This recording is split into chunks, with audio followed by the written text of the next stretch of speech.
Welcome to another episode of Creepy Stories. In today's episode, it's all fun in the sun and sand until someone gets hurt. Red Dunes.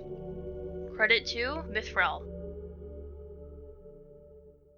The sun warmed my face through the car window as I drove down the isolated stretch of road. I looked back at my daughter in the back seat, who giggled, waving her feet. I contently sighed and focused my attention back on the road. This would be my last trip with my daughter for a year, since I was leaving for my tour of duty next week. We'd visited these sand dunes before as a family, but I wanted some extra bonding with Lucy, so my wife allowed me to take her alone. Lucy seemed to really love them last time, climbing up and sliding down the bright red dunes of sand. I can still remember her happy laughter ringing in the air. Spotting the hotel down the road, I turned in and carried our suitcases in one hand and held onto Lucy with the other. After checking in and finding our room, we sang songs together in the dark, laughing through the night until we both fell asleep. The next morning, I woke up just as the sun was rising to prepare for the day. I filled a backpack with several bottles of water and all of Lucy's favorite snacks. And thinking about how my wife would shade me if Lucy got sunburnt, I threw in a bottle of sunscreen. After shaking my daughter a few times, she popped out of bed and danced over to the suitcase. She pulled out her clothes and she went to the bathroom to change. I smiled, standing by the door to wait for her. After Lucy was ready, I grabbed her hand and we walked together down to the car. Before I had even fully stopped the car, Lucy swung the door open and jumped out into the sand, running towards the nearest dune. I took a quick glance to make sure she was safe, and then I stepped out into the sunlight. I stretched my arms out and closed my eyes, feeling the hot sun on my face. Our hometown was perpetually cold and snowy, so this was a welcoming change. I took a deep breath before opening my eyes. I saw a man and his son walking toward the parking lot where I was standing. "Good morning, sir. Leaving so soon?" I asked the man. "Yeah," he said. "This little rascal stayed up all night, and now he can't even keep his eyes open." The man glanced disapprovingly at his son, who slightly furrowed his brow before yawning. "Kids," I muttered. We both got a chuckle. "Well, I'm here with my daughter," I say, gesturing over to the sand dune.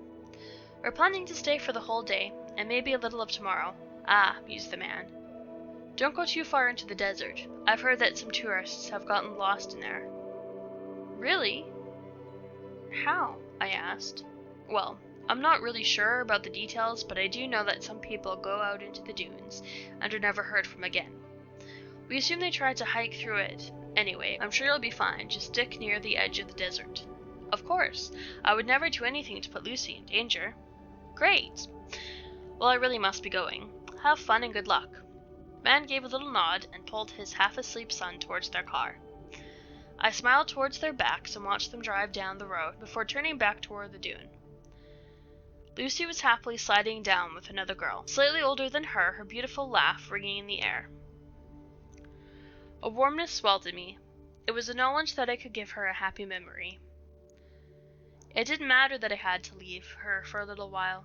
She'd remember this. Reaching into the backpack, I pulled out the bottle of sunscreen and a small jewelry box. "Hey, Lucy, come here for a sec," I call. She popped out of the sand and floated over to me, a big smile on her face. "Sunscreen time," I said cheerfully, glopping the white lotion all over her face. I was never good at this. "Daddy," she whined, snatching the bottle away from me to apply it herself in the reflection of a car door. When she was done, she tossed the bottle into the bag. She was about to run back towards the sand, but I stopped her by placing a hand on her shoulder. "Lucy, dear," I said softly, my heart pounding in anticipation of her reaction. I pulled out the jewelry box and handed it to her. She slowly opened the velvet lid and looked into it with confusion, lifting up the small glass bottle topped with a cork. She flashed me another puzzled glance. A little disappointed, I explained that I got her a little bottle so she could place some sand into it as a keepsake, and that she could wear it and remember me by it. She burst into a smile and hugged me tightly. "I love you, Daddy," she whispered in my ear. "I'm going to fill it up right before we leave so I can have some happy sand." I squeezed her tight and then let her run back over to her new friend.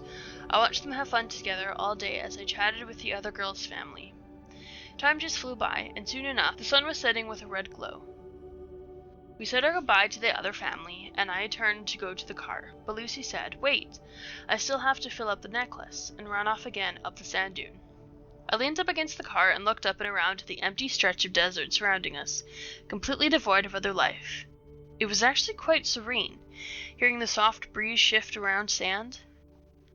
Suddenly, I felt an out-of-place shiver run down my spine. I didn't know how I could tell, but I had the feeling that the desert was just a bit bigger, the dunes a bit higher than the last time we had visited several years ago.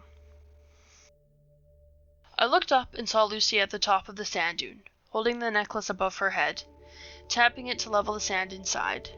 Then just as she was replacing the cork, she let out a shriek and dropped the necklace. "Lucy, Lucy," I yelled. "What's wrong?" I sprinted up the dune toward my little girl. "I'm okay," she said softly, holding her finger out at me. "Something bit me, but it doesn't hurt anymore." I grabbed her hand and kissed it. "There, it'll be all better. Oh right, your necklace. Let me get that for you. Then you can fill it back up." I trotted down the side of the sand dune, and bending down, I scooped up her necklace in my hands. I then looked up to see my beautiful angel blowing away. My eyes widened, and I froze there, as her body disintegrated. First, a few grains of red sand from the top of her head floated away, followed by a stream working its way down her body. Snapping back to reality, my heart pounded in my chest as I ran back up the slope, reaching it just as the last of the sand was blowing away. I splayed my hands out, trying to grab a hold of her, but the sand particles just slipped through my fingers. I fell to my knees. The wind howling around me, the darkness quickly approaching. All I wanted were some memories with my daughter. She was having so much fun out here, and we only stayed because of my necklace. That stupid necklace. I emitted inhuman, tortured sobs, clenching the necklace in my hands, and called out for her into the emptiness. Slowly, I fell to the sand,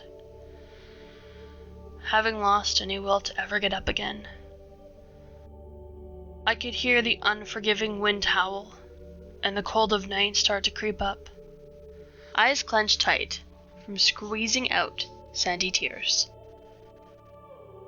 I felt pinches up and down my legs. They hurt for a few seconds, but then the pain faded. Lightness streamed from my core throughout my body. My eyes still held tightly together. I felt the sensation of flying. No. Soaring through the sky toward my baby girl. If you liked this video, hit the like button and share it with another like-minded horror fiend just like you. If you want to know when more videos are coming, simply subscribe to the channel. If you have any of your own creepypastas or true horror stories, share in the comments below, and you might just hear your story being read. I know you can pick any YouTuber to watch, so I just want to thank you for picking one of my videos. Hope it didn't scare you to death.